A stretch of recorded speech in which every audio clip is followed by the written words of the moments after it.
Assalamu alaikum, students. How are you all?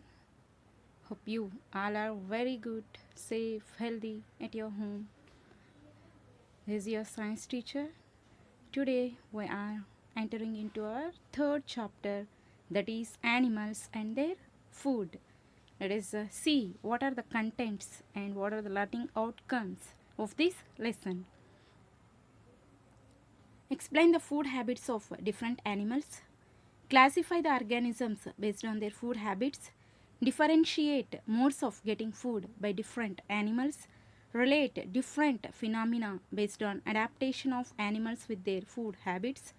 Explain the interrelation of plants and animals through food chain and food web. Let us enter into the lesson. Here you are seeing herbivores. What do you mean by herbivores? The animals that depend only on plants for their food are called as herbivores. For example, zebra, giraffe, elephant, cow, goat, sheep, etc. These are called as herbivores. What do you mean by carnivores? The animals that depend only on animals for their food are called as carnivores. Lion, tiger, badger, wolf, hyena, lynx, cougar. These are some of the examples of carnivores. What do you mean by omnivores? The animals that depend on both plants and also animals for their food are called as omnivores. Human beings, chimpanzee, dog, rat, monkey, brown bear, badger, civet, skunk, squirrel, hen, crow, wild bear. These are some of the examples of omnivores.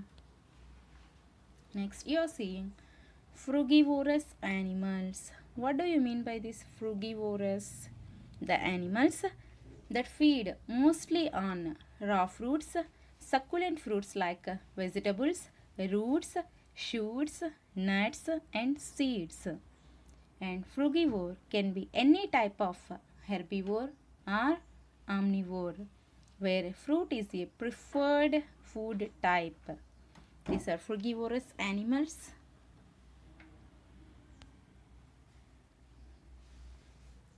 Plants and animals are the main source of food in our surroundings. Like us, animals also depend on these sources for food. Every animal has its own style of getting food. They track down food, they collect food, they grab food, or they hunt food, and then they use various parts of their body to take food into the mouth finally. Most animals feed regularly, but first they must trace out the food.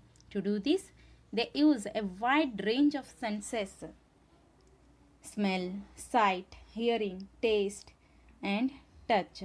Some animals rely more on one sense than the other, and it can be therefore be highly developed in them. Many animals have specialized parts of the body such as mouth, hands, or feet that help them to collect their food most efficiently.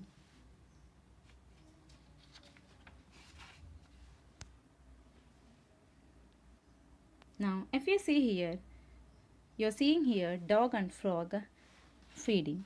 Here, the sense that is used by dog is smell, and we see sense of smell is more developed in dogs. So the body parts that are used in taking food by the dog is its sharp teeth and tongue. Now if you see frog, it is using its long, sticky, stretchable tongue to take the food inside. Here, butterfly, spider, and lizard. See, a butterfly uses a proboscis to take in food. It feed on liquids and nectar of flowers. And here, spider is using its web to catch insects, whereas lizard is using its vision, smell, sense organs like eye and nose are used, and lizard is using its tongue to catch food. If you see cow, goat, these are grazing. How? What are the parts that are used by a cow? Means its teeth, jaws, tongue. It is using, and it is using senses like vision and touch. Goat also using its vision and touch. And I see about pond skaters.